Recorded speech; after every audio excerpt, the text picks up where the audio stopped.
ሳቅና ሞት የመጨረሻው ትዕይንት። ስሜ ቶሚ ኩፐር ይባላል።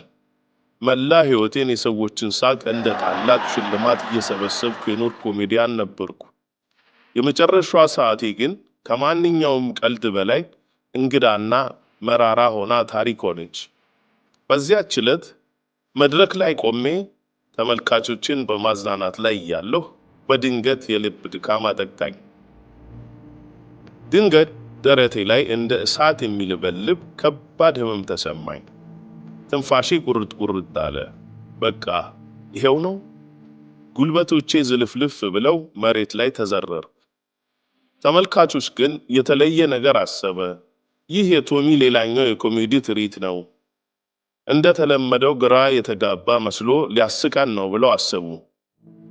የህይወትና የሞት ትግል ውስጥ እያለው ከፊቴ የነበረው ህዝብ ግን በሳቅ ይፈነድቅ ነበር።